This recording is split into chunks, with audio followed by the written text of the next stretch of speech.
자, 23번 정비사업 시행을 위한 조치에 관한 설명인데, 자, 보면은 임시 거주시설, 그 다음에 임시 상가, 그 다음에 매도 청구, 이렇게 나눠가지고 개선 사업, 그 다음에 재개발 사업, 그 다음에 재건축 사업. 임시 거주시설은 개선 사업이나 재개발의 사업, 임시 상가는 재개발의 사업, 그 다음에 재건축은 임시 거주나 임시 상가 이런 것들은 설치 의무가 없습니다. 그리고 매도 청구라는 제도는 재건축 사업에서 존재를 하는 거였죠. 일단 요거 좀 구분하시고. 그래서 그러니까 1번 질문에 보면은 사업 시행자는 재건축 사업의 시행으로 철거되는 주택의 소유자에 대해서 당해 정비구역 내외에 소재한 임대주택 등의 시설에 임시로 거주하게 하거나 주택자금 융자 등 임시 수용의 상환 조치를 한다. 이게 임시 거주시설의 설치 의무입니다. 임시 거주시설 설치는 개선 사업이랑 재개발에 있는 거지 재건축은 이런 것들을 하지 않습니다. 그 다음에 정비구역 내에 있는 상가 세입자들을 위해서 임시 상가를 선치하는 건 재개발에서 임시 상가는. 그 다음에 임시 거주시설 설치를 위해서는 사업 시행자가 자신의 토지뿐만 아니라 국가, 지자체 내지는 공공단체나 개인의 토지나 건물을 빌려 쓸 수 있습니다. 그 중에서 국가나 지자체 걸 빌렸을 때에는 다음의 어느 하나에 해당하는 경우가 아니면 이 국가나 지자체는 거절할 수가 없습니다. 첫 번째는 어떤 거냐면 이미 제3자와 매매 계약을 체결했을 때, 두 번째는 다른 사용 계획이 확정이 돼 있을 때, 세 번째는 이미 다른 사람에게 사용 허가를 했을 때, 그럴 때 말고는 국가나 지자체는 임시 거주시설 용도로 빌려달라고 했을 때 거절할 수가 없다라는 거. 그래서 이번 지문 보면은 국가가 사업 시행자로부터 임시 수용시설에 필요한 건축물의 사용 시청을 받았음에도 이미 제3자와 매매 계약이 체결되어 있죠. 이럴 때는 거절할 수가 있다. 뿐만 아니라 다른 사용 계획이 확정되어 있거나 내지는 다른 사람에게 이미 사용 허가를 했을 때 이럴 때는 거절할 수 있고 나머지 경우에는 거절할 수가 없다. 하나 더 하면 이 경우 국가나 지자체 거 빌렸을 때는 사용료나 대부료가 면제됩니다. 국가나 지자체 걸 임시 거주시설로 사용할 때 사용료나 대부료는 면제. 근데 공공단체나 개인건 당연히 사용료를 줘야 됩니다. 국가나 지자체 거. 그 다음에 3번에 개선 사업에서는 주택법상의 국민주택채권 매입에 관한 규정을 적용하지 않는다. 달동네 사는 사람들한테 집 생겼다고 채권도 사고 막 이렇게 하지 않죠. 그 다음에 정비사업 시행으로 인해서 전세권 설정 목적을 달성할 수 없는 때에는 그 권리자는 계약을 해지할 수 있다. 맞습니까? 네. 요거는 어디 있는 거냐면 그 34페이지에 보면은 그 사업의 절차가 쭉 나오고 착수해서 화살표 끌어가지고 밖에 꺼내놓은 거. 관리처분 계획을 작성을 하고 그 다음에 여기에 대해서 인가받고 고시하고 나서 사업을 실시를 합니다. 관리처분 계획 인가받고 나면 사업에 착수를 하죠. 이 관리처분 계획 인가의 효과로서 제가 설명드렸던 게 첫 번째, 사용 수익이 정지가 되죠. 관리처분 계획을 인가받고 나면 정비구역 안에 소재한 토지나 건축물을 소유권 이전 고시가 있을 때까지 사용 수익할 수가 없습니다. 다만 시행자가 동의를 했거나 손실보상이 완료되지 않은 경우에는 계속 사용 수익할 수가 있다. 두 번째는 철거하죠. 그래서 철거의 시기는 여기 관리처분 계획 인가받고 나서 철거합니다. 다만 안전사고 우려가 있거나 범죄 발생 우려가 있을 때에는 소유자의 동의 및 치장 군수의 허가를 얻어 미리 철거할 수 있다. 다만 이렇게 미리 철거가 되더라도 토지 등 소유자로서의 권리 의무에는 영향을 미치지 않습니다. 그 다음 세 번째가 이제 용익권자 권리보호라고 해서 이게 돈조라고 했죠. 돈조. 자, 이게 조문으로는 관리처분 계획이 있는 게 아니라 저 앞에 있습니다. 지금 우리 문제에 있는 그 조문에요. 그 조문 순서는 거기 있는데 설명하기가 제가 여기서 설명하는 게 편해서 이쪽에 끌어넣어 놓은 건데, 자, 정비구역에서 관리처분 계획 인가를 받고 나면 사용수익이 정지가 되고 철거를 할 거니까 기존에 이 정비구역 안에서 세탁소, 중국집, 피자집 하던 사람들이 이제 나가야겠죠. 그래서 첫 번째는 계약을 해지할 수 있다라는 거. 계약을 해지. 그리고 이 계약 해지에 따른 금전 반환 청구권을 누구한테 행사하는 거죠? 시행자한테. 원래는 누가 줘야 되는데? 그래서 시행자는 소유자한테 뭘 행사하죠? 구상권. 이런 것들. 그 다음에 관리처분 계획 인가 이후에 임차권, 전세권, 지상권 설정 계약에 따른 계약 기간에 관한 규정은 적용하지 않는다. 이게 돈조의 효과. 그래서 그 중에 이거 계약을 해지할 수 있다라는 거. 그래서 정비구역 안에 전세권, 임차권, 지상권 이런 거 설정한 사람들은 계약을 해지할 수가 있습니다. 이렇게. 그 다음에 5번 이런 것들을 그냥 한번 읽어두시면 됩니다. 재건축 사업을 시행함에 있어 조합 설립 인가 1 현재 조합원 전체 공동 소유인 토지에 대해서는 조합 소유 토지로 본다라는 거. 이렇게. 그 다음에 24번 이런 것들은 관리처분계획의 타당성 검증을 요청해야 하는 사유라고 했는데 조금 이제 경면 이런 것들은 지엽적인 내용이긴 한데 사회 시험에는 제가 지엽적인 내용들을 몇 가지 넣어놨습니다. 보면은 요거 하기 전에 관리처분계획 인가의 절차를 잠깐 보면은 시행자가 관리처분계획을 수립하기 위해서는 미리 분양 신청을 받아야죠. 분양 신청 받은 현황을 기초로 해서 만드는 게 관리처분계획. 그렇게 관리처분계획을 수립하고 나면 요거 인가를 신청하는데 관리처분계획 인가를 신청하려면 30일 이상 주민에게 공람해서 의견을 듣습니다. 이게 마지막 30일. 그래서 아까 정비계획 입안할 때 30일, 정비구역 해제할 때 30일. 그 다음에 관리처분계획 인가를 신청하려면 주민 설명회 및 30일 이상 주민에게 공람해서 의견을 듣습니다. 요게 마지막 30일. 관리처분계획 인가 신청할 때 의견 듣는 기간이 30일. 그리고 인가를 신청하면 30일 안에 인가 여부를 통보해 줍니다.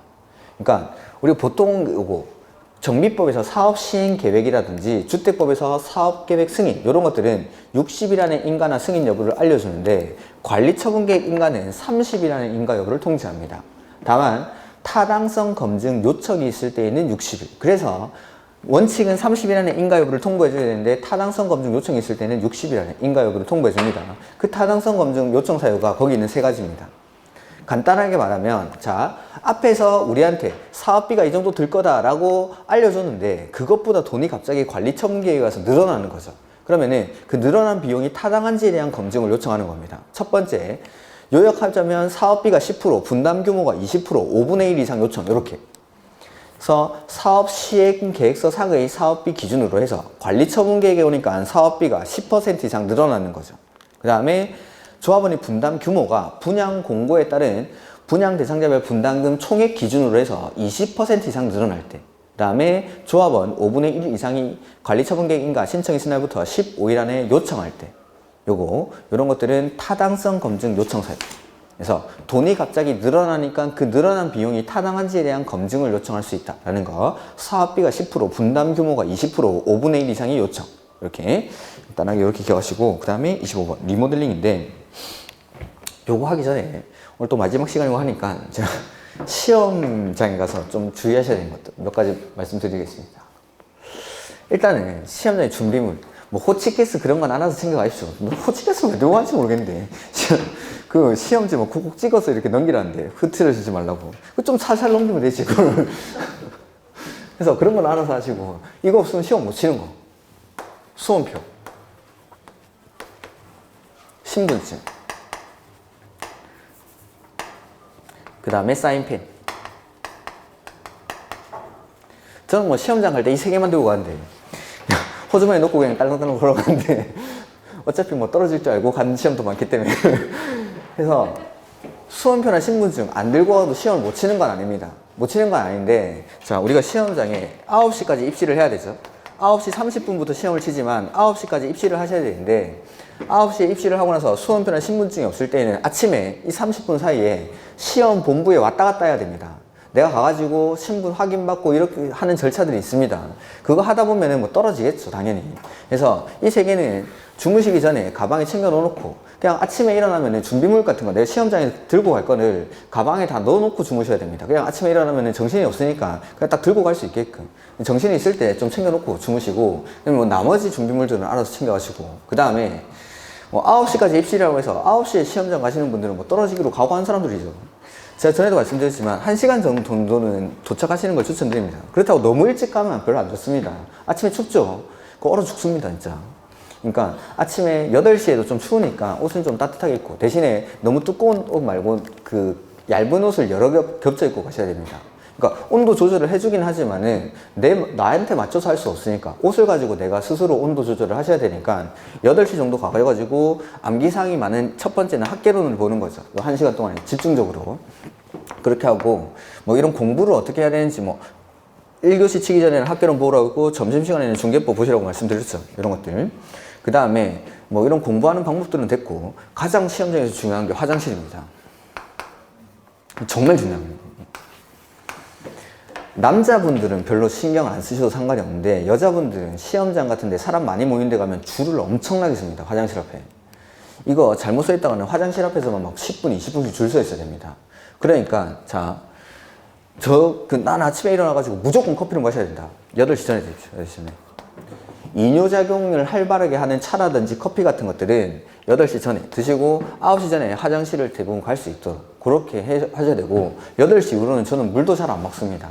뭐 긴장이 되면은 뭐 입이 마르고 하는데, 그럴 때는 입을 적실 수 있을 정도만 마시는 거지, 물은 뭐 벌컥벌컥 마시고 안 됩니다. 이게 9시까지 입실이면 이때부터는 내 행동이 자유롭지가 않습니다. 화장실을 내 마음대로 왔다 갔다 할 수가 없습니다. 그러니까 9시까지 입실을 하고 30분 동안 시험 칠 때까지 기간이 있죠. 그리고 이때부터 100분 하면 거의 2시간을 화장실을 참아야 되는 겁니다. 그러니까 8시 이후로는 웬만하면 물 종류는 안 먹는 걸 추천드립니다. 화장실 30분이나 지나고 나서 시험을 치다 보니까 이 30분 지나고 딱 한 10분 지났는데 화장실 가고 싶죠. 시험 망치는 겁니다, 이거. 그러니까 아무 집중이 안 됩니다. 그러니까 물 같은 거는, 커피 같은 거 꼭 마셔야겠습니다. 8시 전에. 8시 전에 마시고 8시 이후로는 물의 섭취를 최소한으로 해야 됩니다. 그렇게 해서 화장실을 최대한 안 갈 수 있도록. 그리고 내가 꼭 화장실을 가야겠다 하면은, 자, 9시에 시험 감독관이 입시를 하고 나서 앞에다가 안내사항 적고 막 이렇게 인적사 뭐 붙일 거 붙이고 하다 보면은 한 10분 정도에 OMR 카드 나눠주고, OMR 카드를 방송 안내에 따라서 작성하세요 하고 그거 듣고 있으면은 바보죠. OMR 카드 받는 순간 수험번호 적고 인적사항 다 기재를 해놔야 됩니다. 그리고 나서 화장실을 꼭 가야겠다 하면은 OMR 카드 빨리 작성하고 나서 나 진짜 화장실 가야겠다, 미칠 것 같다 하고 손 들어줍죠. 해가지고 남들보다 빨리 갈 수 있도록 최대한 줄을 안 서게. 근데 혹시나 어쩔 수 없이 내가 줄을 서야겠다, 그때를 대비해가지고 조금 이렇게 메모장 같은 데다가 뭐 들고 다닐 수 있는 거 있죠. 학기론이라든지 중개법, 내가 이 1시간 전에 보기로 했던 거, 그 과목들은 혹시나 화장실 앞에 줄 설 수도 있으니까 그런 것들은 하나 준비해서 가시고. 줄을 생각보다 많이 씁니다, 여자분들은. 그러니까 물 같은 거 최대한 좀 작게 먹도록 그렇게 하십시오. 이렇게. 그 다음에 점심시간에 제일 바보 같은 짓이 1차 답 맞춰보는 거. 1차 답이 아직 안 나와 있죠. 그리고 자기가 맞춰볼 수 있는 사람들은 옆에 있는 수험생들입니다. 진짜 바보 같은 짓이죠. 저도 이제 시험장에 가봤는데, 저는 일부러 우리 학원 사람들이 안 가는 시험장을 갔습니다. 괜히 말 걸까봐. 엄청 멀리 있는 수험장에 가서 아는 사람이 없었는데, 그 수험장에 마침 옆에 있는 다른 학원 수험생들이 집중적으로 등록을 한 그런 학원이었어요. 그래가지고 또 마침 이제 점심시간이 되니까 그 옆에 다른 학원에 핵인싸가 우리 교실에 있었던 겁니다. 사람들이 3단 도시락을 들고 막 찾아와가지고 이 사람 옆에 막 둘러 앉아가지고 같이 점심을 먹는 겁니다. 난 열심히 지금 중개법 보고 있는데. 근데 이 사람들이 하는 게 뭘 하냐고, 중개법을 차라리 그냥 이야기를 하면서 중개법 이야기를 하면 내가 그래도 인정을 하겠는데, 민법 학계론 답을 맞춰보고 있는 겁니다. 제가 민법을 뭐 다 틀리겠습니까? 다 맞지. 내가 들어보니까 이게 둘 다 오답을 가지고 막 토론하고요, 서로. 바보들도 아니고, 이거. 다 자기들 말하는 게 다 틀리니까. 물론 이제 정답이 확실한 것들은, 이런 것들은 말하지 않겠죠. 자기들도 모르는 거니까 이런 거 막 토론하고 있는 겁니다. 이게 맞니, 이거 맞니. 다 틀렸으면 다 틀렸어. 이 시간에 중개법을 공부하면 10점이 올라와, 10점이. 왜 이런 짓을 하고 있는지 모르고, 어차피 끝난 건데 1차 과목 답 맞춰보면 그런 거 절대 하면 안 됩니다. 그 소중한 시간에 중개법 공부해야죠. 그러니까 1차 과목 진행한 거, 그 다음에 혹시나 이건 아는 분이 있을 것 같아가지고 제가 말씀드리는 건데, 우리가 이제 1차 시험이 끝나고 나면은 큰 회사들 같은 경우에는 시험지 빼돌리는 사람이 있습니다. 1차만 치고 나오기로 약속을 한 사람들이 있습니다. 다 시험장에다 넣어놓습니다, 그런 사람들을. 그래가지고 그 시험지를 회사에다가 킥으로 전달합니다. 그럼 교수들이 쭉 앉아가지고 문제 풀고 있죠. 문제 풀어가지고 우리가 점심시간이 1시간 반 이상 됩니다. 그게 되게 깁니다. 그 시간 안에 다 풀어가지고 정답이 올라옵니다. 그걸 또 새로 고침을 하면 언제 올라오는지 그거 보고 있는 사람 있죠. 떨어지면 나가려고 그냥 끝까지 치죠, 끝까지. 내 생각에는 떨어진 것 같더라도 합격한 경우가 되게 많습니다. 이게 시험장 나오는 거 기다려 보면은, 야, 이거 올해 시험 너무 쉬운 것 같은데? 그 사람 100% 떨어집니다, 100%. 그 사람들은 그 시험 출제위원들이 파놓은 함정에 100% 다 걸린 사람들입니다. 그러니까 왠지 막 함정, 뭐 이거 찍으라고 해놓은 거에 다 찍어 놓은 거죠. 근데, 아, 이거 떨어진 것 같다, 꽈락인 것 같다. 그런 사람들 합격하는, 그런 사람들. 그러니까 내 기분상으로는 떨어진 것 같고 하나도 모르는 것 같은데 생각보다 많이 맞았으니까 가만 앉아가지고 중개법 치고 끝까지 시험 치고 나와야 됩니다. 절대 1교시 끝나고 집에 가면 안 됩니다. 절대로. 진짜 그런 사람 너무 많습니다. 1교시 끝나고 떨어진 것 같아서 집에 갔는데 1차 합격을 한 거죠. 1년 다시 하는 겁니다, 이거. 1차 끝나고 절대 집에 가면 안 됩니다. 끝까지 십시오, 끝까지. 절대. 떨어진 것 같을 겁니다, 끝나고 나면. 근데 안 떨어졌으니까 끝까지 시험 치시고. 그 다음에 시험장에서 그 시험 감독관의 지시는 철저하게 따라줘야 됩니다. 그 괜히 눈에 띄는 행동하면 안 됩니다. 야, 이상하게 나 시험 치는데 감독관이 내 옆에 막 계속 왔다 갔다 해가지고 시험을 못 쳤다. 자기가 이상한 짓을 하니까 감독관이 거기 서 있는 겁니다. 자기가 이상한 짓 안 하는데 왜 감독관이 거기 서 있습니까? 그러니까 눈에 띄는 행동 하지 말고 시험 감독관이 하라는 대로 책 넣으라 하면 책 놓고 하는 겁니다. 괜히 뭐 한두 자 더 보겠다고 책 넣으라고 했는데 그거 펴놓고 이렇게 분다라고 해서 그게 머리에 들어오는 게 아닙니다. 그냥 책 넣으라고 하면 책 놓고 내가 그동안 1시간 동안 봤죠? 봤던 걸 머릿속으로 그냥 눈 감고 떠올려 보면 됩니다. 계속 이렇게 상기하는 거죠. 그렇게 하면은 머릿속에서 정리가 되는 거지 거기서 뭐 한두 자 더 보겠다고 책을 막 펴놓고 그렇게 할 필요는 없습니다. 그러니까 시험 감독관 지시를 철저하게 따라야 되고 가장 중요한 건 OMR 카드 체크하는 거. 사인펜을 들고 가시는데 그 사인펜 좋은 거 있습니다. 이렇게 뚝뚝 찍으면 뚝뚝 찍히는 거. 그 끝이 좀 뭉뚱한 거 있죠. 500원 하는데 그거 사가요. 그거. 그러니까 이렇게 색칠을 이렇게 하는 시간조차도 좀 아깝습니다. 그냥 툭툭 찍으면 되니까 그런 것들. 근데 그것도 툭툭 찍는 것도 처음 샀을 때는 이게 점으로 찍힙니다. 그러니까 내가 좀 질을 들어놓으면 살짝 힘을 줘가지고 눌러놓으면은 끝이 뭉뚱해가지고 딱딱 찍으면 찍히게끔 이게 됩니다. 그러니까 그렇게 준비를 해가지고 저는 사인펜을 뭐 시험장 갈 때 한 대여섯 개는 갖고 갑니다. 시험장에 갈 때 대여섯 개 가가지고 혹시나 안 들고 온 사람이 좀 주려고. 시험장에서 착한 일 하면 혹시나 좋은 일이 생길지도 모르지 않습니까? 뭐 사인펜 얼마 한다고 한 10,000원씩 사가는 거죠. 그래가지고 다 주고 이렇게 해가지고 OMR 카드는 시험 끝나기 한 15분 전에 옮기는 걸 추천드립니다. 이 15분 정도 남았을 때 고민이 될 겁니다. 한 5문제 정도 안 풀었는데 5분이면 3문제는 더 풀 수 있을 것 같은데 그런 유혹이 오는 거죠. 무시하고 OMR 카드 체크해야 됩니다. 그러니까 5분 동안에 3문제, 5문제 풀 수 있을 것 같아서 풀다 보면은 시간이 6분, 5분 남습니다. 이때 OMR 카드 옮기려고 하면은 난리 납니다. 이거.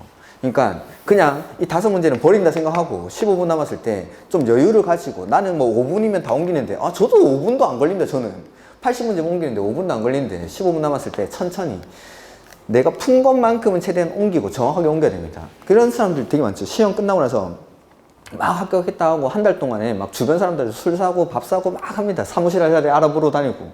근데 합격자 발표 날에 자기 이름이 없죠. 학원에 찾아옵니다. 이상하다. 내가 분명히 같이 좀 해봤는데 합격 점수는 아는데 합격자 명단이 없다. 그러면은 산업인력공단에 가면은 내 OMR 카드를 연락을 시켜줍니다. 가가지고 수험번호 불러주면은 내 OMR 카드, 내가 작성한 OMR 카드를 그대로 내줍니다. 뻔하죠. 밀렸었습니다. 그냥. 그거는 이의제기의 여지가 없는 겁니다. 그런 것들을 급하게 하다 보면 실수를 한다는 거죠. 그러니까 좀 시간 여유 있을 때, 그럴 때 그냥 천천히 내가 푼 것만큼은 절대 이제 틀리지 않게끔 그렇게 옮기는 겁니다. 그 다음에 15분 정도 남았을 때 옮기고 나면은 한 7분 정도 남을 겁니다. 시간이. 그때는 문제를 푸는 게 아니라 찍어야 됩니다. 찍는 거. 그러니까 이렇게 옮기라는 게 감독관이 시험 끝나기 전에 10분 남았면은 10분 남았습니다라는 말을 할 겁니다. 아마. 그러니까 알려주는데 10분 남았습니다라는 말을 듣는 순간 나는 아무것도 할 수 없습니다. 그 글자가 안 보입니다. 흰 건 종이고 시꺼먼 건 글자고 그렇게밖에 안 보입니다. 그러니까 이전에 내가 어느 정도 여유가 있을 때 이런 것들을 옮기기 시작하시고 7분 정도 남았을 때는 문제 뭐 안 풀릴 겁니다. 그러니까 찍는데 문제 찍는 것도 보면은 우리가 문제 풀 때는 막 열심히 집중해서 풀었으면은 찍을 때는 시험을 좀 멀리 두고 문제를 멀리서 보는 거죠. 그러면은 문제가 풀 때 막 집중해서 풀 때는 안 보이다가 멀리서 보면은 이걸 내가 이거 뭐 찾았지 하는 게 보입니다. 이게 그런 것들 답안이 막 떠오르고 막 이러면 매지가 이런 그런 것들 그냥 슬슬 찍으면 됩니다. 그냥 여유 있게 찍고 하는 거지. 뭐 7분 남았을 때 문제 풀고 그런 거는 거의 불가능하니까 그런 것들. 그래서 OMR 카드 절대 실수하시면 안 됩니다. 이게 제일 중요합니다. 그리고 수정 테이프는 웬만하면 안 쓰시는 걸 추천드립니다. 이게 그 기계로 이제 인식을 하는데 테이프 같은 것들을 이제 붙여놓는 거죠. 근데 좀 성의 없는 사람들은 뭐 대충 찍찍 꺼놓고 이렇게 하는 거죠. 그런 것들이 묶고 하다 보면은 내 거에 이게 묻어 나올 수가 있습니다. 아니면 내게 떨어질 수도 있고. 기계에 다 하는 거죠, 그러니까. 그러면은 그런 책임들은 다 내가 지는 거니까 웬만하면 안 쓰시는 걸로. 모의고사 칠 때 보면은 수정 테이프 많이 쓰시는 분들 있죠. 그런 분들은 시험장에 가도 많이 씁니다. 원래 안 쓰던 사람들은 시험장에 가도 안 쓰고. 그러니까 그런 것들은 웬만하면 안 쓰시는 게, 저는 안 들고 가는 걸 아예 추천드리는데, 그래서 시간 여유 있을 때 해가지고 답안지를 웬만하면 바꾸는 걸 추천드립니다. 근데 내가 답안을 밀렸었다 하면 바꿔야겠지만은 한두 개 정도 내가 잘못 썼다. 그때는 선택을 하셔야 됩니다. 시간을 보고. 해가지고 이 한두 문제를 버릴 건지 아니면 바꿀지. 시간적 여유가 있으면 바꾸는데 한두 문제 버려도 되겠다 싶으면 그냥 버리는 거예요. 시간적 여유가 없으면 이거 그냥 버리고 빨리 찾으면. 그래서 그런 것들은 잘 선택을 하시고, 시간 남고 시간 보고 시간이 여유가 없는데만 이거 한두 문제 어떡하지 해가지고 막 바꾸고 했다가는 다 날립니다. 요새는 그 시간 다 되면은 칼같이 걷어갑니다. 칼같이. 답안지. 그거 뭐 봐주지 않습니다. 예전에는 우리 시험 같은 경우에는 나이가 많으신 분도 많다 보니까는 야, 그거 좀 봐주라 봐요. 그 지방에서 막 좀 그 사투리 써가면서 욕을 하죠. 야, 그쪽 하면서 하면은 감독관이 좀 봐주기도 하는데 요새는 그 절대 안 봐줍니다. 이게 그 수험실에 있던 사람들이 모두 합격을 하면 상관없는데 그 중에서 떨어진 사람이 있겠죠. 그래서 떨어지는 사람들이 한두 문제 차로 떨어지는 겁니다. 나는 감독관이 내라고 해서 오늘 카드를 칼같이 냈는데 이 어떤 사람 보니까 막 보태가지고 한두 문제 더 체크한 거죠. 왠지 이것 때문에 떨어진 것 같은 거예요. 왠지 나도 한두 문제 더 체크했으면 나도 붙을 수 있었는데, 그런 생각을 하는 사람들은 바로 밀어 넣습니다. 이런 사람들은 참지 않죠. 그러면은 이 사람 수험표랑 딱 조회해보면은 이 교실에 누가 감독관으로 들어갔는지가 다 조회가 되는 겁니다. 그런 사람들은 당연히 심할서 쓰고 하겠죠. 그러면 그런 불이익을 받을 필요가 없는 겁니다. 그래서 이런 것들 철저하게 그런 감독관의 지시를 지켜주셔야 됩니다. 이렇게. 그래서 이런 것들 좀 몇 가지 주의하시면 됩니다. 그냥 OMR 카드 체크하는 게 제일 중요합니다. 이렇게. 그 다음에 25번 보자. 리모델링인데 요거는 뭐 숫자 바꿔낸다고 했죠. 그래서 주택법에 노트에 보시면 52페이지. 노트 52페이지에 보시면은 뭐 리모델링 나오는데 증축할 때는 얼마 경과해야 되죠? 15년. 이 지난 주거전용 면적 80제곱미터인이라고 되어 있죠. 자, 증축할 때는 15년이 경과해야 되고 주거전용 면적은 30% 이내에서 증축이 가능한데 주거전용 면적이 85제곱미터 미만인 것들은 40% 이내까지 증축할 수 있습니다. 그러니까 80제곱미터인 해니까 여기에 해당해요. 여기. 그 다음에 30% 이내가 아니라 80제곱미터는 40% 이내에서 증축을 할 수가 있죠. 그래서 전에도 한번 말씀드렸는데 숫자가 나오고 그 뒤에 이상, 이하, 미만, 뭐 초과 이런 말이 나오면은 요 앞에 있는 숫자는 우리가 책에서 봤던 숫자, 그거 말고는 싹 다 틀린 질문. 그러니까 이내도 이상, 이하 뭐 이런 거랑 마찬가지죠. 근데 그 위에 있는 것처럼 80제곱미터 인 이렇게 뒤에 이상, 이하, 미만, 초과 이런 게 없으면은 요 범위에 해당하는지 그것만 판단하시면 됩니다. 그래서 이상, 이하, 미만, 초과, 뭐 이내 이런 말 나오면은 그 앞에는 반드시 책에서 봤던 숫자 그거 말고는 싹 다 틀린 지문으로 이렇게 해서 80제곱미터 인이니까 85제곱미터 미만인 주택은 40% 이내에서 증축을 할 수가 있죠. 30% 이내가 아니라 40% 이내. 그 다음 증축 가능한 면적을 합산한 범위 안에서 세대수를 늘릴 때는 얼마까지? 15%. 세대수는 15%. 그 다음에 대수선하는 행위도 리모델링에 해당합니까? 네, 3번 정답. 대수선도 리모델링에 해당한다. 그 다음에 4번. 수직 증축형 리모델링이 대상이 되는 기존 건축물의 층수가 15층 이상일 때 3개층, 14층 이하일 때는 2개층까지. 그 다음에 공동주택의 기능 향상 등을 위해서 공용 부분에 대해서 별도로 증축할 수가 있죠. 그 다음에 26번. 이런 것들은 제가 요거는 한번 그 문제 그대로 그냥 정리를 하시면 됩니다. 여기 작년 시험에 딱 한 줄 나온 건데 처음으로 우리 주택법에서 사업 주체가 되려는 사람은 등록이라는 걸 해야 되죠. 그래서 등록은 50페이지에 나와있죠. 그래서 연간 20호, 20세대 1만 제곱미터 이상의 사업을 하려는 자는 미리 국장에게 등록을 해야 되는데 그 등록을 한 사람이 시공까지 하기 위한 요건입니다. 이건 등록 사업자는 시행자의 역할을 하는 거고 그 시행자가 직접 시공을 하기 위한 요건. 그래서 등록을 할 때에는 자본금이 3억, 자산평가액은 개인의 자산평가액이 6억이죠. 근데 이 등록 사업자가 시공을 하기 위해서는 자본금은 5억, 개인의 자산평가액은 10억 이상이어야 합니다. 그래서 1번 질문 틀렸죠. 그리고 나머지는 싹 다 옳은 지문입니다. 그래서 등록사업자가 시공을 하기 위해서 그 문제에 보면은 시공할 수 있는 요건이라고 되어 있죠. 등록사업자가 등록 요건이 아니라 시공하기 위한 요건. 그 다음에 두 번째는 등록할 때에는 기술자를 1명 이상 보유해야 되는데 여기서는 기술자를 3명 이상 보유해야 됩니다. 그리고 이 3명 중에 1명은 건축 분야, 1명은 토목 분야, 각각 1명은 반드시 포함이 돼야 되고 나머지 1명은 아무나. 오케이. 그 다음에 세 번째, 최근 5년간 연평균 건설 실적이 100호, 100세대 이상일 것을 요건으로 합니다. 그리고 이런 등록사업자가 주택 건설 사업을 할 때 원칙은 주택으로 쓰는 층수가 5개층 이하인 주택만 건축할 수 있습니다. 원칙은. 근데 예외적으로 주택으로 쓰는 층수가 6개층 이상인 주택을 건축하기 위해서는 요건이 필요한데 첫 번째, 6개층 이상의 주택을 건설한 실적이 있는 사람. 두 번째는 최근 3년간 300세대 이상의 건설 실적이 있는 사람.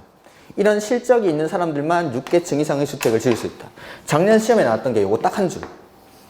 최근 3년간 300세대 이상의 건설 실적이 있는 사람은 7개층의 아파트를 건축할 수 있다. 그게 옳은 질문이었습니다. 이 딱 한 줄 시험에 처음으로 나왔던 처음으로 작년 시험에. 그래서 3년 이런 것들이 요건. 그냥 한번 읽어보면 되겠죠. 그래서 1번은 틀렸고 2번에 기술자를 3명 이상 보유해야 되는데 이 경우 건축 시공기술사 또는 건축기사 1명이랑 토목기술자 1명이 각각 포함되어야 된다. 그 다음에 최근 5년간 100호, 100세대 이상이 건설 실적이 있어야 되고 4번에 등록사업자가 건설할 수 있는 주택으로 쓰는 층수가 5개층 이하인 주택. 다만 요거는 참고로 각실 거실의 바닥 면적 300제곱미터 이내에 1개소 이상의 지통기담을 설정한 경우에는 주택으로 쓰는 층수가 6개층인 주택을 건설할 수 있다. 그 다음에 이 사람들이 6개층 이상의 주택을 짓기 위해서는 첫 번째, 6개층 이상인 아파트를 건설하는 실적이 있는 사람. 이게 첫 번째 요건. 또는 최근 3년간 300세대 이상의 공동주택 건설하는 실적이 있는 사람. 이런 사람들만 6개층 이상의 주택을 지을 수가 있습니다. 이렇게 하나만 더 하죠. 공사비가 자본금, 자본준비금, 자본이익금 뭐 이런 것들이 있는데 그냥 자본금이라고 하죠.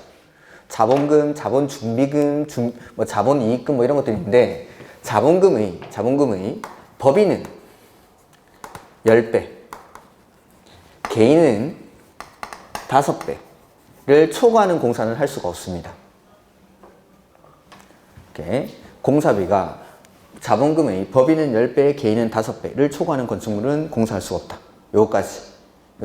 이게 딱 한 줄 작년 시험에 나왔는데 최근에 보면은 지역적인 데서 한 줄 딱 나오고 그 뒤에는 그거 통째로 막 내는 경우도 있고 했었으니까 요거 문제 그대로 그냥 읽어두시면 됩니다. 요거 등록사업자가 시공을 하기 위한 요건입니다.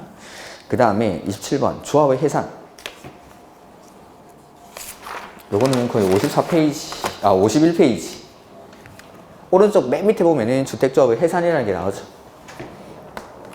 자, 조합원을 모집하기 위해서 모집 신고를 합니다. 그리고 나서 조합 설립 인가를 신청하고 인가 받고 나면 사업, 계획, 승인을 받아야겠죠. 이럴 때 이러한 사업의 절차가 제대로 이루어지지 않으면 사업을 이제 그만하겠다라는 거죠. 그래서 인가 받고 나서 사업계획 승인을 얼마 안에 받지 못하면 3년.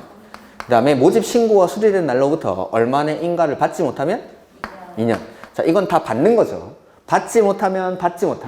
근데 인가 받고 나서 사업계획 승인 신청하는 건 얼마 안에 해야 되죠? 2년. 거기 2번에 있죠? 2번에 조합 설립 인가 받고 나서 사업계획 승인 신청하는 건 2년. 근데 요거 인가 받고 나서 사업계획 승인을 3년 안에 받지 못하면, 모집 신고가 수리된 날로부터 2년 안에 인가를 받지 못하면 요거는 사업의 종결 여부를 결정하는 총회를 소집한다 라고 돼 있고, 요거는 조합의 해산 여부를 결정하는 총회를 소집한다. 요거는 조합 설립 인가 받고 나서니까. 그러니까 2년 3년이 된 날이 다음 날에 그만한다 이게 아니라 2년 안에 못 받고 3년 안에 못 받으면 총회를 소집했죠. 계속할지 그만할지를 결정을 하는 겁니다. 그래서 여기서 사업의 종결 여부를 결정하는 총회는 3분의 2 이상이 찬성을 해야 되고, 그 다음에 20% 이상이 총회에 출석해야 됩니다. 이렇게. 자, 문제 한번 보면은 주택조합은 주택조합 설립 인가를 받은 날부터 2년이 되는 날까지 사업계획 승인을 받지 못한 사업계획 승인을 받는 건 3년. 그래서 2번 보면은 주택조합의 발기인은 모집 신고가 수된 날부터 조합 설립 인가를 받지 못하는 건 2년.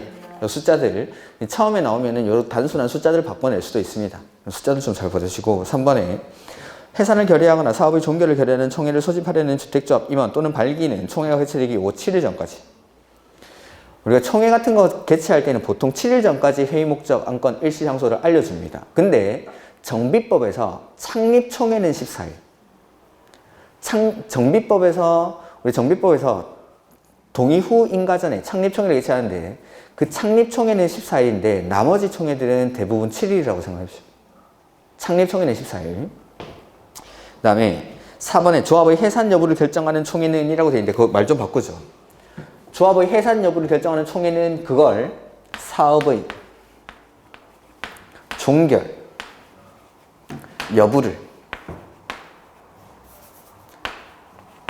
여부를 결정하는 총회는 이렇게 좀 바꿔주십시오.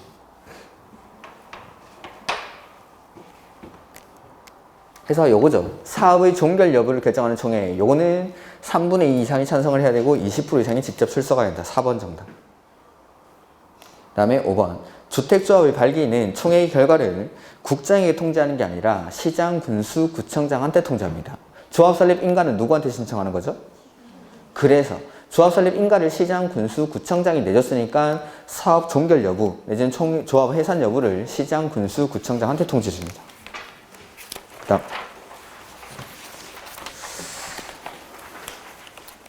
사업계획 승인, 국장이 하는 경우 1회 때도 봤는데 요거는 다시 한번 보자는 취지에서 한번 더 넣어놨어. 그래서 55페이지에 나오죠.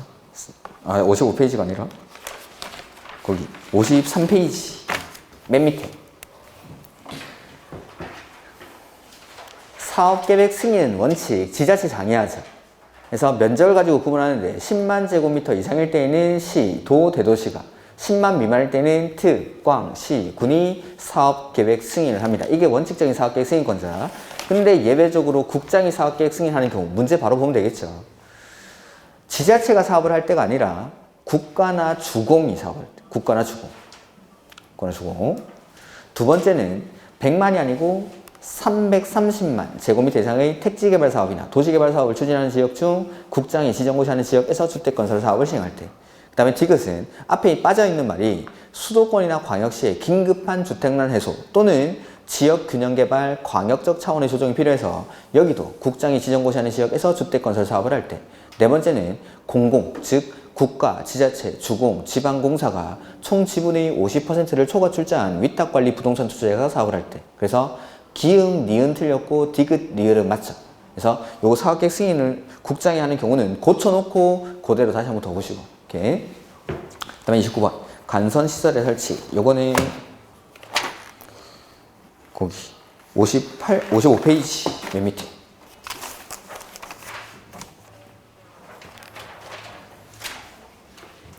간선시설은 원칙적으로 사업 주체가 설치를 해야 됩니다. 다만 단독주택은 100호, 공동주택은 100세대, 대지조성사업은 16,500제곱미터 이상의 사업을 할 때 도로나 상하수도는 지자체, 전기통신가스, 지역난방시설은 공급하는 자, 우체통은 국가가 언제까지 설치해야 되죠? 그 밑에 바로 밑에 있는데 화살표 밑 따라가면 사용검사 1까지 설치를 해야 되는데 이때 도로나 상하수도는 지자체가 설치했죠? 그래서 국가가 50%까지 보조할 수 있습니다. 그 다음에 여기는 안 나오는 내용들이 그 밑에 몇 개 나와 있는데 지문에 보면서 한번 보죠. 1번에 사업 주체가 100세대 이상의 공동주택을 건설할 때 도로나 상하수도는 지자체. 그 다음에 2번에 전기, 통신, 가스, 지역난방시설은 공급하는 자. 이까지는 맞는데 국가가 50%를 보조하는 건 도로나 상하수도를 보조하는 거지 이걸 보조하는 게 아닙니다. 국가가 50%까지 보조해야 된다. 이거는 도로나 상하수도. 지자체가 설치해야 되니까. 지자체는 돈이 없을 수도 있으니까 보조한다. 그 다음에 3번 간선세는 특별한 사유가 없으면 입주 예정자가 그 주택 및 대지의 소유권 이전 등기를 신청할 수 있는 날 60일까지가 아니고 그냥 사용검사 1까지.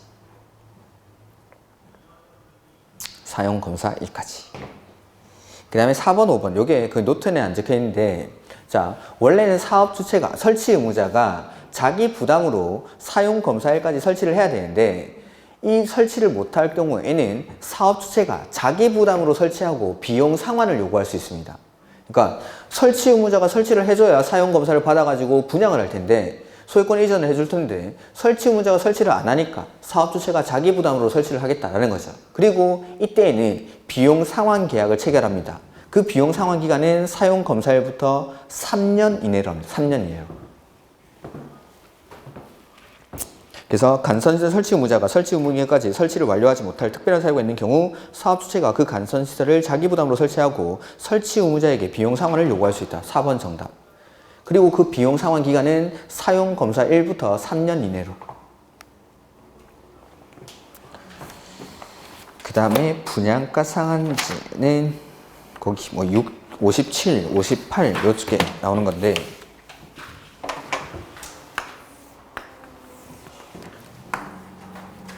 분양가 상한제는 일단 크게는 두 가지로, 공공택지에서의 분양가 상한제, 그 다음에 민간택지에서의 분양가 상한제, 이렇게 구분을 하고, 공공택지는 전면적으로 적용이 되지만 민간택지는 누가 지정을 하죠? 국장이 지정하는 지역에서만 분양가 상한제를 적용을 하죠. 근데 이 분양가 상한제 자체를 아예 적용하지 않는 것들이 있죠. 이 뭐 시험에는 전통적으로 엄청나게 나왔단 거죠. 첫 번째가 도시형 생활주택, 두 번째는 경제 자유구역에서 외자 유치와 관련이 있다고 시민 의견한 공동주택, 세 번째는 관광특구에서 층수가 50층 이상이거나 높이가 150m 이상인 공동주택, 그 다음에 네 번째는 공공성의 요건을 갖춘 정비사업이나 소규모 정비사업입니다. 공공성의 요건이라는 게 주공이나 지방공사가 시행자로 참여를 해야 되고, 건설하는 주택의 얼마 이상을 임대주택으로 건설 공급하죠. 10%. 그 다음에 그게 이제 주공이나 지방공사 시행자로 참여하고 10% 이상을 임대주택으로 공급할 것. 그게 공공성의 요건이고, 정비사업은 면적이랑 세대수 기준도 충족을 해야 됩니다. 면적은 2만 제곱미터 미만, 세대수는 200세대 미만. 그 다음에 뭐 공공재개발 사업으로 건설 공급되는 공동주택에도 분양가 상한제를 적용하지 않습니다. 그 다음, 이 분양가 상한제 적용주택은 일정 기간 동안 거주를 해야 됩니다. 거주 의무. 그래서 뭐 수도권에서 건설 공급하는 분양가 상한제 적용주택, 내지는 행정중심 복합도시 중 투기과열지구에서 건설 공급하는 공동주택, 이런 것들은 분양가 일정 기간 동안 거주를 해야 된다. 그 다음에 뭐 공공재개발 사업으로 건설된 주택도 있습니다. 그래서 그 거주 의무기간이 공공택지랑 공공택지 외의 택지로 구분해서 오른 우측 하단에 저 박스 안에 있을 겁니다. 공공택지는 주변 시세의 80% 미만일 때는 5년, 100% 미만일 때는 3년, 공공택지 외의 택지는 80% 미만일 때는 3년, 그 다음에 100% 미만일 때는 2년간 거주를 해야 되죠. 근데 이 거주 의무 기간 안에 내가 이 주택을 팔려고 합니다. 그때는 주공에게 매입 신청을 합니다. 한국토지주택공사한테. 그리고 주공이 매입 신청을 받았을 때는 매입 가격을 지급한 경우 지급한 날에 주공이 그 주택을 취득한 것으로 봅니다. 그리고 분양가 상한제 적용주택을 주공으로부터 매입한 사람은 남아있는 전매 제한 기간 동안 전매를 할 수가 없고, 남아있는 거주 의무 기간 동안 거주를 의무적으로 해야 됩니다. 그래서 이 사람이 뭐 거주 의무 기간 동안 2년 정도 살다가 이 주택을 매입을 하면, 매입 신청을 하면은 주공이 이 주택을 매입을 하고, 이 2년 빼고 남아있는 전매 제한 기간이나 거주 의무 기간 동안 그 주택의 양수인이 거주를 해야 되고 전매도 안 된다라는 거, 뭐 이런 것들. 그 다음에 뭐 분양가 상한제는, 뭐 분양가라는 건 택지비와 건축비로 구성이 되는데, 택지비는 공공택지는 공급 가격을 인정해주지만 민간택지는 원칙 감정가, 택지비. 그래서 민간택지에서는 감정가에 택지와 관련된 비용을 가산한 금액, 그 다음에 뭐 분양가 상한제 적용 요건 같은 것들이 있죠. 지정 요건. 그게 아마 여기 있나? 적용 대상 지역, 그 58페이지 4번에. 그래서 투기과열지구 중에 직전으로부터 소급해서 12개월간 아파트 분양가 상승률이 물가 상승률이 2배를 초과하는 지역, 그 다음에 직전으로부터 소급해서 3개월간 주택의 매매 거래량이 전년 동기 대비 20% 이상 증가한 지역, 그 다음에 청약 경쟁률은 5대1, 10대1 이런 것들, 그 다음에 국장이 지정을 하죠. 그 다음에 국장이 지정을 하면 공고를 하고 시장, 군수, 구청장에게 통보해 줍니다. 그럼 통보를 받은 시장, 군수, 구청장은 사업 주체로 하여금 해당 지역이 투기과열지구라는 사실을 사업 주체로 하여금 공고하게 해야 한다. 그 다음에 지정 사유가 없어진 경우에는 직권으로 해제를 해야 되죠. 그 다음에 요청을 받아서도 해제할 수 있는데 요청을 받았을 때는 며칠 안에? 40일 안에 심의 결과를 통보해 줍니다. 뭐 이런 것들. 해서 한번 보면은 옳은 것. 시도지사 보기도 싫죠. 분양가 상한제는 국장이시죠. 국장. 그러니까 4번 질문 볼까요? 분양가 상한제 적용 지역으로 지정된 시장, 군수, 구청장은 분양가 상한제 적용 지역으로 계속 지정할 필요가 없다고 인정하는 경우 지정권자에게 해제를 요청합니다. 그러니까 국장한테. 지정하는 것도 국장이, 해제하는 것도 국장. 그러니까 요청도 국장에게 요청을 해야겠죠. 그래서 5번에 요청을 받았을 때는 며칠 안에? 40일.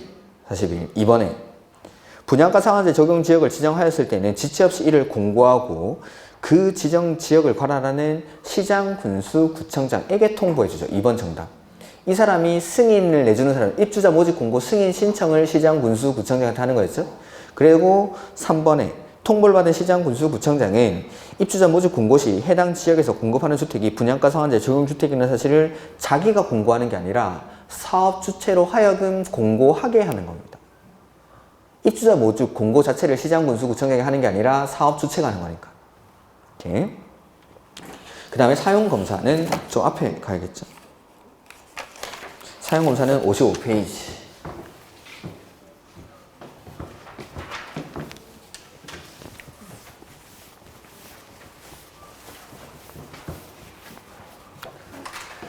자, 주택건설 사업을 완료하고 나면 사용검사를 받아야겠죠. 사용검사는 원칙 시장, 군수, 구청장이 합니다. 근데 예외적으로 국장이 사업계획 승인을 했을 때는 사용검사도 국장. 이렇게. 그래서 사업계획 승인을 누구한테 받았느냐에 따라서 사용검사를 하는 사람이 달라지죠. 그리고 요거 원칙은 단지 전체에 대해서 사용검사를 받는 게 원칙이지만 공고별로 분할해서 사업을 했을 때는 공고별로 사용검사를 받을 수가 있죠. 그 다음에 사업계획 승인 조건으로 부과된 사항을 이행하지 아니한 경우 미이행일 때는 동별로 사용검사를 받을 수가 있습니다. 그 다음 이거 원칙은 사업 주체가 사용검사를 신청을 해야 되는데 사업 주체가 파산했거나 정당한 사유 없이 사용검사를 신청하지 않았을 때 파산한 경우에는 첫 번째 시공을 보증한 자가 사용검사를 신청하는데 보증인이 없거나 보증인도 파산했을 때는 입주 예정자. 그 다음에 정당한 사유 없이 사용검사를 신청하지 않을 때에는 보증인, 입주 예정자뿐만 아니라 누가? 시공자. 그러니까 시공자는 정당한 사유 없이 사용검사를 신청하지 않을 때 이때 할 수 있죠. 그 다음에 사용검사는 며칠 안에 해야 되죠? 15일. 사용 승인은 7일, 사용검사는 15일. 그리고 사용검사를 받은 후가 아니면 주택을 사용할 수 없는 게 원칙이지만 예외적으로 임시 사용 승인을 받은 경우에는 건물을 사용할 수 있겠죠. 임시 사용 승인 주택은 동별로, 공동주택은 세대별로, 대지는 구획별로. 그래서 보면은 옳은 것. 한국토지주택공사가 사업계획 승인을 받아 시행하는 주택건설사업 또는 대지종사업을 완료한 경우에는 시장, 군수, 구청장의 사용검사를 받아야 한다. 자, 한국토지주택공사가 사업을 했죠. 옆으로 눈을 살짝 돌려볼까요? 28번 문제. 사업계획 승인을 국장이 하는 경우 첫 번째 뭐였죠? 국가랑 주공. 그러니까 사업계획 승인을 국장이 한 경우에는 국장에게 사용검사를 받아야 한다. 그렇게 유치하게 문제를 절대 내지는 않습니다. 그러니까 국장에게 사업계획 승인을 받았다는 걸 거기 28번 문제에 있는 그 사유 중에 하나를 넣어 놓겠죠. 그 사유 중에 하나를 넣어 놓고 이러한 경우에는 사용검사를 국장에게 받아야 한다. 이런 식으로 되겠죠. 그러니까 국장이 사업계획 승인을 했다는 걸 바로 주진 않을 겁니다. 당연히. 그건 너무 쉬우니까. 그래서 한국토지주택공사가 사업을 했다. 그 말이 국장에게 사업계획 승인을 받았다. 그 말입니다. 그러니까 사용검사도 국장. 이렇게. 두 번째, 사업계획 승인 조건을 이행한 경우가 아니라 이행하지 아니한 경우. 미이행일 때는 뭐별로? 동별로. 미이행일 때, 이행하지 않았을 때. 그 다음에 사업 주체가 파산 등으로 주택건설 사업을 계속할 수 없는 경우에는 시공자는 파산에 들어가면 안 되고 여기 정당한 사유가 없을 때 이렇게 파산했을 때는 보증자나 입주 예정자. 그다음에 사용검사권자는 임시 사용 승인 신청을 받았을 때에는 뭐 사용에 지장이 없을 때 임시 사용 승인을 할 수 있다. 이 경우 임시 사용 승인 대상이 공동주택일 때에는 세대별, 주택은 동별로, 공동주택은 세대별로, 대지는 구획별로. 공동주택이니까 세대별로 맞죠. 사용검사는 신청일로부터 며칠 안에?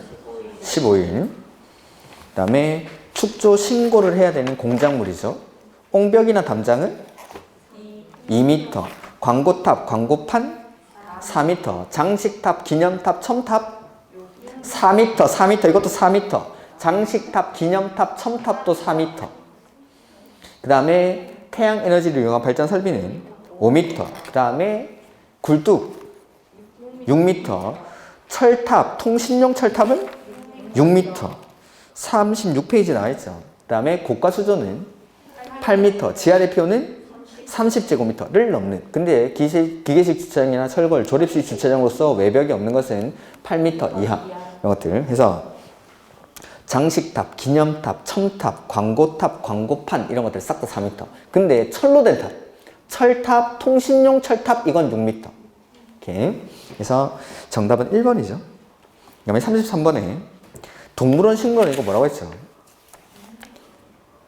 문화집회시설.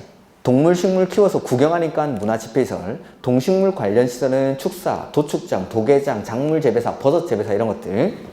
그 다음에 안마원, 치과의원, 일종근생이 맞는데 동물병원이나 동물미용실 뭐라고 했죠? 이종근생. 그 다음에 안마시술소, 노래연습장은? 총포판매소는? 장의사는? 학원 2종, 독서실 2종, 동물병원, 동물미용실 2종 이런 것들. 그 다음에 자동차 극장은 뭐라고 가는 데죠? 그렇죠. 관광 휴게시설. 그 다음에 유소스텔 이거 뭐였죠?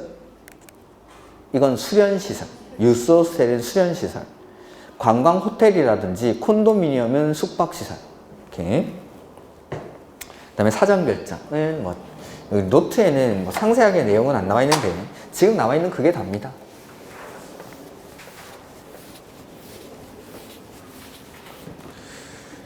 허가 대상 건축물에 대해서 허가를 신청하기 전에 그 건축물의 입지나 규모에 대해서 사전 결정이라는 걸 신청할 수 있죠. 그리고 이 사전 결정을 통지받고 나면 허가를 신청합니다. 사전 결정 통지받은 날로부터 허가 신청은 얼마나 하죠? 2년. 안 하면 사전 결정의 효력이 상실. 그래서 사전 결정은 허가 대상 건축물에 대해서 허가권자에게 신청하는 게 사전 결정. 그러면은 1번 지문에 A도 B시에서 허가 대상 건축물을 건축하려는 자는 허가를 신청하기 전에 A 도지사에게 사전 결정을 신청할 수 있다. A도 B시에서 건물을 건축하려고 합니다. 이때 허가 누가 하죠? 건축 허가권자, 도지사. 절대 나오면 안 된다고 했죠. 허가를 도지사가 하는 경우는 없습니다. 그러니까 도에서는 무조건 시나 군수가 허가를 하죠. 시장이나 군수가. 그러면 사전 결정도 허가권자한테 신청한다고 했으니까 도지사가 사전 결정하는 경우는 있을까요? 없을까요? 허가권자에 도지사가 나오면 안 되듯이 사전 결정도 도지사가 하는 경우는 없습니다. 그래서 허가 대상 건축물에 대해서 허가를 신청하기 전에 허가권자한테 물어보는 거니까 비시장한테 사전 결정을 신청해요. 비시장한테. 그 다음에 이번에 사전 결정을 신청하는 자는 건축위원회 심의와 교통영향평가서의 검토를 동시에 신청할 수가 있습니다. 2번 정답. 그 다음 허가권자는 사전 결정이 신청된 건축물의 대지 면적이 소규모 환경영향평가 대상 사업인 경우 국장과 협의하는 게 아니라 환경부 장관이나 지방환경관서의 장과 협의합니다. 이 내용이 답니다. 그러니까 1번, 2번, 3번 이거. 그 다음에 사전결정 통지받았을 때 아까 했는데 의제받는 게 4가지 있었죠? 개발행 허가, 산지전용 허가, 농지전용 허가, 하천점용 허가. 그러니까 하천점용 허가는 의제가 되죠. 그리고 산지전용 허가는 보전산지일 때는 도시지역에서만. 이렇게. 그 다음에 5번에 사전결정 신청자는 통지받은 날부터 2년 내에 허가 신청을 해야 되고 안 하면 사전결정의 효력이 상실. 이 내용이 그냥 사전결정 내용 싹 답니다. 이거 따로 볼 필요도 없고. 그 다음에 35번.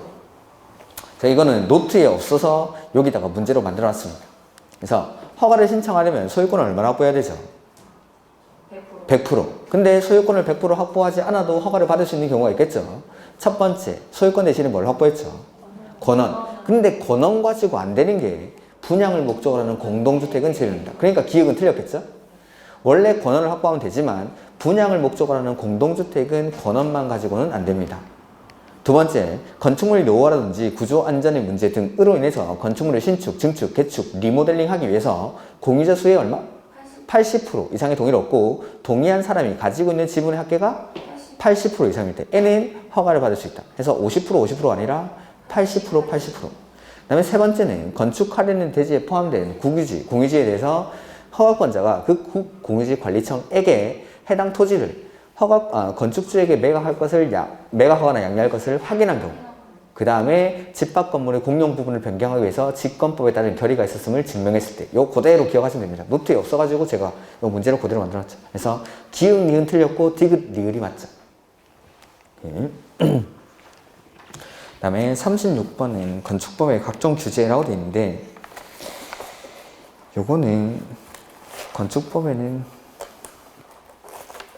노트에 안 적어놨을 것 같은데, 일단은 노트는 43페이지 펴놓으시고, 우리가 국계법에서 하나의 대지가 둘 이상의 용도, 지역, 지구, 구역에 걸쳐 있을 때는 가장 작은 부분의 규모가 얼마? 330제곱미터 이하일 때, 이럴 때 건폐율이나 용적률은 가중평균하고 건축주에 대해서는 대지 중 가장 넓은 면적에 속하는 용도, 지역 등에 관한 규정을 적용한다고 했죠? 근데 건축법에서 이 법이나 다른 법률에 따른 지역, 지구 등에 걸쳐 있을 때 N은 이 대지에다가 건축법 규정을 적용할 때, 이때는 기준이 과반입니다. 과반이 속하는 부분이 어딘지를 가지고 이 대지 전체에 대해서 건축법 기준을 적용하겠다라는 거예요. 네. 그래서 1번에 보면은 대지가 이 법이나 다른 법률에 따른 지역, 지구, 구역에 걸치는 경우 그 건축물과 대지 전부에 대해서 대지의 과반이 속하는 지역, 지구, 구역의 건축물 및 대지 등에 관한 이 법, 즉 건축법 규정을 적용한다. 그래서 기준이 국계법에서는 가장 작은 부분이 330제곱미터 이하인지를 가지고 판단하는 거고, 건축법 규정을 적용할 때는 과반이 속하는 부분이 어딘지를 가지고, 그 다음에 2번에 건폐율이나 용적률 최대 한도는 국계법에서 정합니다. 그래서 국계법에 보면은 각각의 용도 지역마다 건폐율 최대 한도가 있었죠? 5657에 9887, 용적률은 100, 150, 200, 250 그런 것들. 원래는 국계법에서 정하는데 이 법에서, 즉 건축법에서 그 기준을 완화 또는 강화하는 경우에는 이 법을 따릅니다. 즉 건축법에서 건폐율이나 용적률 기준을 완화할 수도 있고 강화할 수도 있습니다. 그때는 건축법을 따르겠다라는 거. 그러니까 완화 강화할 수 없다가 아니라 있습니다. 있고 그렇게 완화 또는 강화할 때에는 건축법 기준을 따릅니다. 그러니까 건축법이 특별법적인 역할을 하는 거죠. 세 번째, 건축물이 있는 대지는 녹지 지역은 얼마보다 작게 불어날 수 없죠? 주거지역 60, 상업공업 150, 녹지 200, 기타 60. 거기 43페이지 거기 주거지역 60, 상업공업 150, 녹지 200, 기타 60.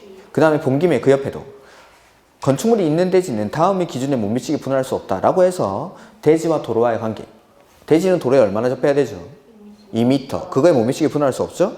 그 다음에 건폐율, 용적률, 그 다음에 대지 안의 공지, 그리고 높이 제한 두 가지. 그러면 4번 지문에 건축물이 있는 대지는 건축선에 따른 건축제한 규정에 못 미치게 분할할 수 없다. 이런 규정은 없죠. 거기 보면 이러한 규정에 못 미치게 분할할 수 없다라고 했는데 그 규정들은 대지와 도로와의 관계, 건폐율, 용적률, 그 다음에 높이 제한 두 가지, 대지 안의 공지, 요 규정에 못 미치게 분할할 수 없다라는 거.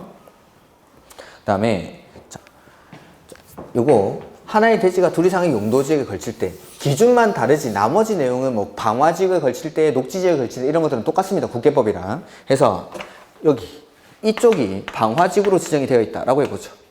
이럴 때 건물이 방화지구와 방화지구가 아닌 곳에 이렇게 걸치게 건축이 됩니다. 그러면은 그 전부가 뭘 말한다고 했죠? 건물 전부. 대지는 불에 안 타니까 건물 전부에 대해서 방화지구에 관한 규정을 적용합니다. 단 방화지구와 방화지구가 아닌 곳의 경계가 이렇게 방화벽으로 구획이 있는 거죠. 이럴 때에는 방화지구에 대해서는 그대로 방화지구에 관한 규정을 적용합니다. 근데 방화지구가 아닌 곳에 대해서는 그러하지 않는다. 그래서 한번 읽어보면은 하나의 건축물이 방화지구와 그 밖의 구역에 걸치는 경우 그 전부, 맞죠? 건물 전부에 대해서 방화지구 안의 건축물에 관한 이 법 규정을 적용한다. 다만 건축물의 방화지구에 속한 부분과 그 밖의 구역의 경계가 방화벽으로 구획되는 경우에는 그 건축물 전부가 아니고 방화지구에 속하지 아니하는 부분에 대해서는 그러하지 아니하다라고 해야 됩니다. 그 다음에 37번 건축선인데 건축선은 그 바로 앞에 있겠죠. 그래서 41페이지에 나오는 건데 시장, 군수, 구청장은 도시 지역에서 건축물의 위치나 환경을 정비하기 위해서 건축선을 따로 지정할 수 있습니다. 몇 미터까지? 4미터까지. 4미터까지. 이걸 지정 건축선이라고 하죠. 그리고 이 지정 건축선은 대지 면적을 산정할 때 포함합니까? 제외합니까? 포함. 요거는 포함. 원래 건물 지을 수 있는 땅이니까. 대지 면적 산정할 때 포함. 근데 소요너비에 못 미치는 도로에서 제외하는 거였죠. 그 다음에 이번에 소요너비에 못 미치는 너비의 도로에 양쪽에 대지가 있죠. 이럴 때 그 중심선으로부터 얼마만큼? 소요너비의 2분의 1. 그 다음에 도로 모퉁이에서 잘라낼 때 도로 모퉁이 부분에 건축물을 건축할 수 있는 선, 그거는 도로도 8m 미만이고 교차각도 120도 미만일 때 숫자가 미만 이렇게 끝납니다. 이거는 노트에는 정리 안 해요. 아직 시험에 나온 적이 없기 때문에. 그래서 당해 도로의 너비랑 교차의 도로의 너비가 둘 다 8m 미만일 때, 그 다음에 교차 각도 120도 미만일 때, 도로도 좁고 각도 좁을 때, 좁을 때, 이하 아니고 미만, 8m 미만, 120도 미만일 때. 그 다음에 요 가각 전제되는 부분도 대지 면적 선정할 때는 제외, 그것만 시험에 나왔습니다. 지금까지는. 그래서 대지 면적 선정할 때 소요너비에 미달한 도로에서 지정된 건축선이랑 가각 전제되는 부분은 대지 면적 선정할 때 제외하고 지정 건축선은 대지 면적 선정할 때 포함. 그 다음 도로와 접한 부분에 건축물을 건축할 수 있는 선, 이게 뭐죠? 이게 건축선입니다. 도로와 접한 부분에서 건축물을 건축할 수 있는 선은 원칙은 대지와 도로와의 경계선. 4번 정답. 원칙을 절대 무시하면 안 됩니다. 그래서 용어들이랑 원칙 한번 보시라고. 도로와 접한 부분에 건축물을 건축할 수 있는 선은 대지와 도로와의 경계선. 그 다음 건축물과 담장은 건축선의 수직면을 넘지 않는 구조로 해야겠죠? 다만 지표 아래 부분은 그러하지 아니다. 그러니까 지표 아래 부분은 튀어나와도 되죠. 건축물과 담장은 이렇게. 그 다음에 이행강제금은 저기 끝에 45페이지에 나와 있죠.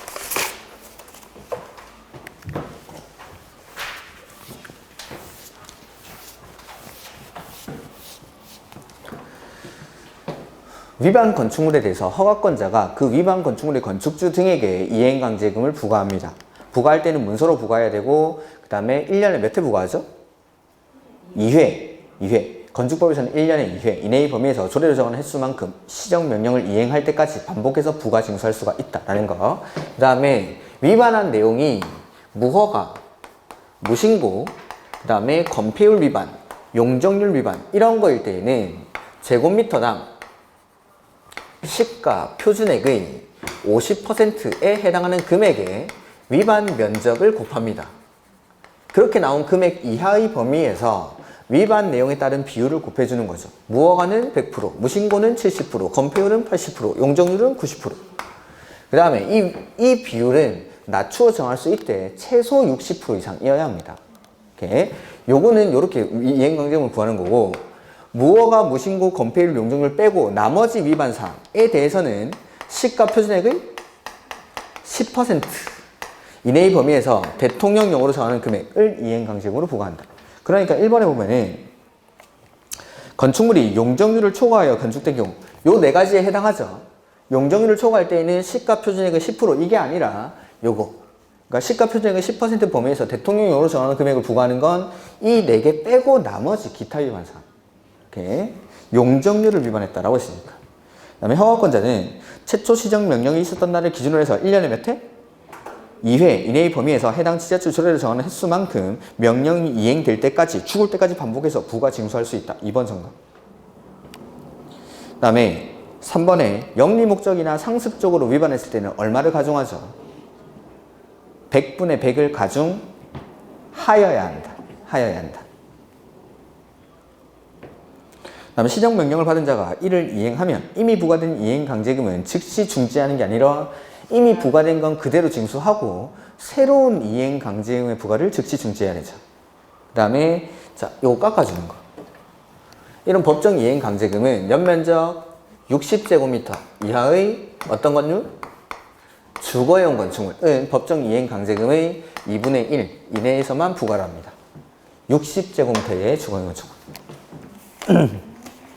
그 다음에 농지, 임대, 사용대. 소유 다음으로 제일 많이 나오는 게 임대인데, 그러면은 66페이지. 거기 임대, 사용대, 사유에 보면은 4번. 60세 이상인 사람이 소유하고 있는 농지라고 되어 있죠. 자, 예전에는 이 조문이 어떻게 됐냐면 60세 이상인 사람으로서 더 이상 농업 경영에 종사하지 아니하는 자는 이라고 되어 있었습니다. 근데 이걸 개정을 하면서 60세 이상만 놔두고 뒤에서 이거 빼버렸습니다.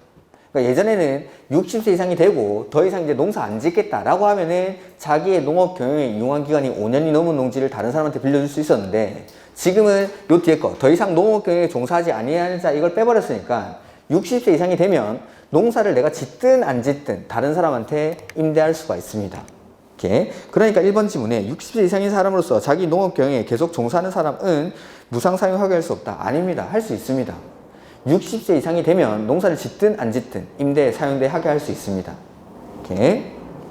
그 다음에 농지 임대차 기간은 원칙 얼마 이상으로 하죠? 3년 이상. 근데 다년생 식물 재배지, 고정실온실, 비닐하우스 설치한 건 5년. 그래서 3번 지문 먼저 보면은 다년생 식물 재배지는 5년 이상. 5년 이상. 그 다음에 그 2번에 이모작을 할 때에는 얼마 이내로? 8개월 이내로 할 수가 있죠. 원칙은 3년 이상이지만 이모작을 목적으로는 8개월 이내의 기간 동안도 임대할 수 있다. 그 다음에 임대차 계약은 서면 계약을 원칙으로 하지만 등기가 없는 경우에도 시, 구, 읍, 면장의 확인을 받고 인도받으면 인도받은 다음 날부터 효력이 발생을 하죠. 이렇게. 그 다음에 농업법인이 청산 중일 때, 이럴 때에는 3년 미만으로 할 수 있어요. 거기 69페이지 밑에 3년 미만으로 할 수 있는 사유들이 나오죠? 69페이지 아니라 66페이지. 맨 밑에. 원래 임대차 기간은, 그 중요한 말이 그거 형번 시험, 그 시험에 딱 한 번 나왔습니다. 이런 게 있다라는 걸, 이 시험에 딱 한 번 나온 적이 있는데, 이런 거는 뭐 다 외우려면은 일일이 다 외우기 힘들겠죠. 읽어보면은 대충, 우리 농지법에서 봤던 거의 정당한 사유들에 들어가는 대부분의 내용들이죠. 이거 약간의 차이가 있긴 한데, 다른 뭐 위탁 경영 사유랑 약간의 차이가 있긴 한데, 그런 것들을 하나하나 일일이 외우려면은 내용이 너무 많으니까, 대충 이런 거 정도. 그래서 3년 미만으로 하는 경우가 있다라는 거. 그런 거. 그래서 이런 사유가 있을 때는, 그 다음에 40번. 정답은 2번인가요? 2번이죠. 네, 2번. 2번. 그 다음에 농업진흥지역. 이거 누가 지정하는 거였죠? 네. 시도지사. 시도지사. 시도지사가 심의를 거쳐서 농림축산식품부 장관의 승인을 받아서. 그래서 1번 틀렸죠. 권한자라도 기억을 하고 가시라고 했습니다. 농업진흥지역은 시도지사가. 그 다음에 진흥지역은 진흥구역이랑 보호구역으로 구분하죠. 행위제한이 더 센 데가 어디였죠? 그래서 진흥구역에는 농지가 집단화된 지역 이런 말이 나와야 됩니다. 그리고 보호구역은 3번에 보호구역이라는 건 진흥구역의 용선 확보나 농업환경 보호를 위해서 지정하는 것이 보호구역. 이렇게. 그 다음에 진흥지역은 용도지역은 어디에다 지정하죠? 녹관농자. 녹지, 관리, 농림, 자연환경 보존지역을 대상으로 하는데 제외되는 데가 특별시의 녹지지역은 제외. 그 다음, 자, 농업진흥지역은 녹관농지에다가 지정할 수 있다고 했으니까 녹지지역일 때 여기를 농업진흥지역으로 지정했다가 이 용도지역이 주거지역으로 바뀝니다. 주거지역은 농업진흥지역 지정할 수 없죠. 이럴 때는 농업진흥지역을 해제할 수 있다는 게 5번.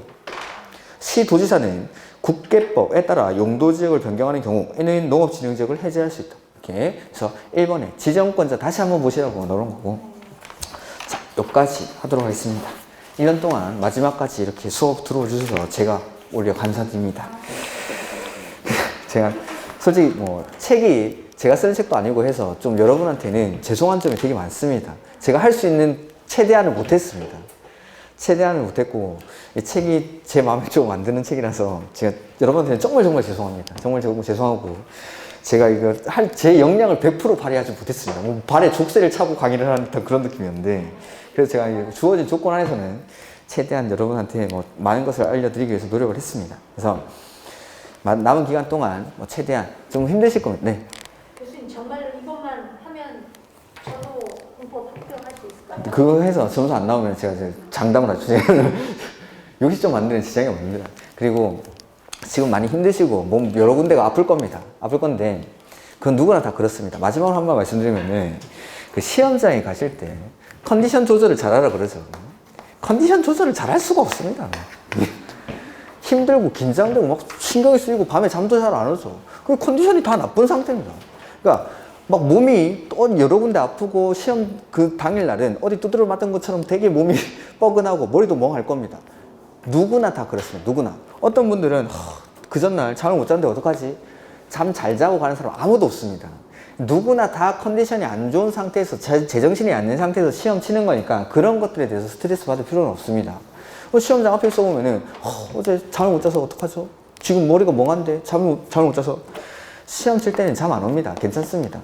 제가 시험장에 갈 때 컨디션이 되게 좋게 간 적이 있었는데 그거는 1년 내도록 PC방에 놀다가 시험에 떨어질 걸 알고 시험장에 갈 때는 컨디션이 너무 좋았으면 그때는 이거 4시간 어떻게 1시간 정도 어떻게 시험 치던 가지 뭐 1시간 푹 자다가 오는 거죠. 그러니까 시험에 떨어질 줄 아는 사람들 빼고 합격할지 떨어질지 이런 게 불안한 사람들은 누구나 컨디션이 안 좋습니다. 누구나 잠을 못 잤고 누구나 몸이 아프고 머리도 멍합니다. 그런 것들에 대해서는 절대 신경 쓸 필요가 없습니다. 다 그런 거니까. 다 제정신이 아닌 상태에서 시험 치는 거니까 컨디션이 너무 안 좋았다. 다 그렇습니다. 다 그러니까 이 쉬운 시험을 60점을 가지고 왔다 갔다 하는 거죠. 이렇게 제정신에서 뭐 컨디션이 엄청 좋은 상태에서 하면은 다 합격하는 겁니다. 다. 그러니까 누구나 몸이 안 좋고 컨디션이 안 좋은 상태에서 시험 치는 거니까 잠 못 자고 걱정하지 마시고 몸이 아프다고 걱정하지 마십시오. 시험 끝나는 종 땡치죠. 몸이 갑자기 엄청 좋아집니다. 피부도 막 살아나고 막 이렇게. 그러니까 그런 거는 시험 딱 치기 전까지만 몸이 되게 아프고 시험이 끝나면은 컨디션이 엄청 좋습니다. 그 며칠 동안 잠을 못 자도 시험 치고 나면 막 술 먹으러 가고 이러죠, 사람들이. 컨디션이 다 좋아지니까 그런 것들은 걱정하실 필요가 없습니다. 그러니까 다 안 좋은 상태에서 시험 친다 생각하고 잠 못 자도 걱정할 필요 없습니다. 다 잠 못 잤고 몸이 아프고 다 몸이 아프니까 그런 것들은 신경 쓰지 마시고 내가 할 수 있는 만큼만 최선을 다해서 공부를 하시면 됩니다. 시험 치면은 그러면 합격하실 거니까 걱정하지 마시고 이렇게 그래서 자기가 최대한 이제 내가 아는 것만큼은 틀리지 않겠다라는 생각으로 시험 치시면 됩니다. 그동안 수고 많으셨고 다음에는 강의실에서는 뵙지 않도록 했으면 좋겠습니다. 1년간 고생 많으셨습니다. 수고하셨습니다.